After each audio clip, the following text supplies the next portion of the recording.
आज योग केवल एक व्यायाम पद्धति नहीं, बल्कि शारीरिक स्वास्थ्य, मानसिक शांति और आध्यात्मिक उन्नति का प्रभावी माध्यम बनकर विश्व भर में प्रतिष्ठित है। आइए जानते हैं योग के महत्व और उसके विभिन्न आयामों के बारे में।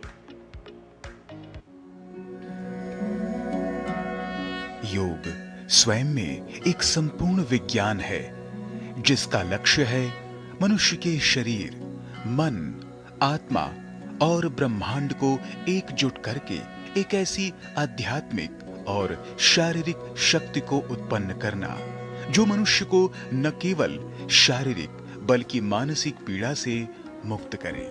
यह माना जाता है कि योग का जन्म लगभग 5000 वर्ष पहले प्राचीन भारत में हुआ था और अपने इतने लंबे इतिहास में योग ने मानवता को मन और शरीर पर संयम रखने का अभ्यास सिखाया है।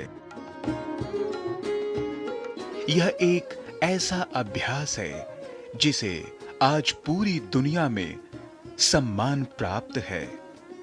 प्राचीन भारत में जीवन को एक कला के रूप में देखा जाता था और इस कला को सिद्ध करने के लिए ही योग की उत्पत्ति हुई थी। भगवान शिव को योग विद्या के जनक के रूप में देखा जाता है। इसका उल्लेख हमें शिव संहिता और विज्ञान भैरव तंत्र जैसे प्राचीन ग्रंथों में मिलता है।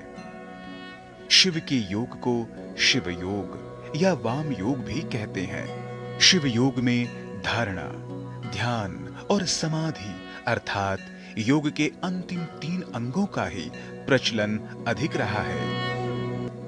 आज जब योग अंतर्राष्ट्रीय स्तर पर विख्यात हो रहा है, तो यह भारत के लिए गर्व की बात है कि योग संसार को भारत की देन है। महर्षि पतंजलि को दुनिया का पहला योग गुरु माना जाता है। उन्होंने योग के 196 सूत्रों को संकलित किया, जिससे यह आम लोगों के लिए सहज बना। इसे पतंजलि योग सूत्र का नाम दिया गया। इस योग सूत्र के माध्यम से मनुष्य मोक्ष का मार्ग प्रशस्त कर सकता है। महर्षि पतंजलि के योग सूत्र के अनुसार योग मन की बुराइयों को दूर करने का एक साधन है और ईश्वर तक पहुंचने का एक सरल और सुगम मार्ग है। योगश्चित्त वृत्ति निरोधः, योग चित्त को एकाग्र करने की एक प्रक्रिया है।